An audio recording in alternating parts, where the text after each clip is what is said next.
This is Getting On With Life, Biblical Wisdom for Successful Christian Living. And this title is Time Flies. A few days ago, I hosted a meeting where we sang worship songs, reflected on Bible truth, shared testimony with each other, and enjoyed supper. Nearly an hour after the scheduled closing time, someone realized how late it was, saying, "I had no idea time had gone so fast." That's also true in the bigger scale, where months and years of our life can slip by almost unnoticed. It's not that we're asleep. We're busy doing things, meeting challenges, filling our days and nights with various activities. Yet we can lose track of the passing of time. Those times when we suddenly realize how much time has passed are good times for reflection. It reminds us that we only have a short while on this planet. After that, we get to stand before God and account for what we have done with our life. In Hebrews 9:27 it says, "It is appointed to men to die once, and after that to face judgment." Death came on all humanity when Adam ate forbidden fruit. God's curse came on Adam and transfers to all his descendants. Genesis 3:19 records, "In the sweat of your face you will eat bread, until you return to the ground, for you were taken out of it, for you are dust, and back to dust you will return." I've noticed how people seem to be most productive when they have to meet a deadline.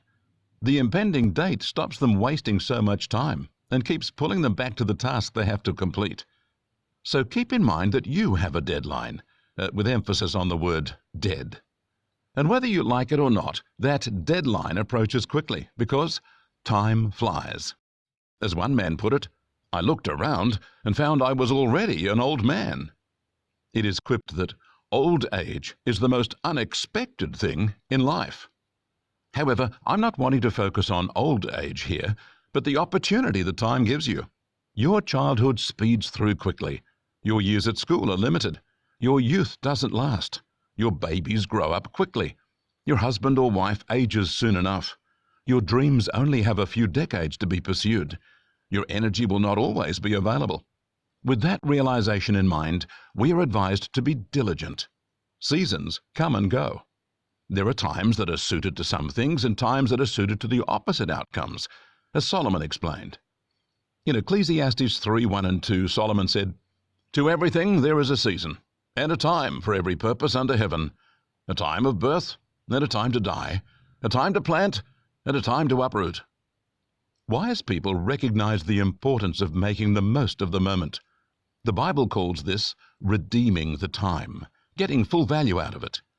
In Ephesians 5:15 and 16, Paul said, "Pay careful attention to how you live, not as unwise but as wise, redeeming the time, because the days are evil." Wise people know to be diligent, rather than wasting time and opportunities. In Proverbs 12:27 it says, "Lazy, slothful people don't even cook what they catch, but the diligent make use of everything they find." In life, then, diligent people advance while those who waste their time end up in limited circumstances. In Proverbs 10:4 we are told, "A slack hand causes poverty, but the hand of the diligent makes rich." Proverbs 13:4 says, "The lazy person wants things but gets nothing, while the soul of the diligent person is fully satisfied." Let me remind you that time flies, so make the most of the opportunities God gives you. Most importantly, make the most of the opportunity to know God and to live by faith in Christ, loving God, living as Christ instructs, being active in church and ministry to others, praying, worshiping, witnessing, instructing others, and allowing the power of God to impact you and impact others through you. Make the most of the time you have with those you love. Your marriage can be better, and you can be a greater blessing to your children and extended family. You can build better relationships, and you can appreciate and enjoy your connections more than you do, if you only take time to be more attentive to those things. You can find more of God's peace and blessing too, if you'd only focus more of your time and life on God and the wonderful streams of His blessing. You can bless more people if you only take the time to notice the needs around you. You can enjoy greater contentment and satisfaction as you give more of your cares to God rather than burying yourself in your own efforts to get ahead. There is a time for everything And this time, this season in which you are alive on the earth, is the time of choice, the time to choose to live for God with all that is within you, and to enjoy the wonders of God in your life every day and in every situation.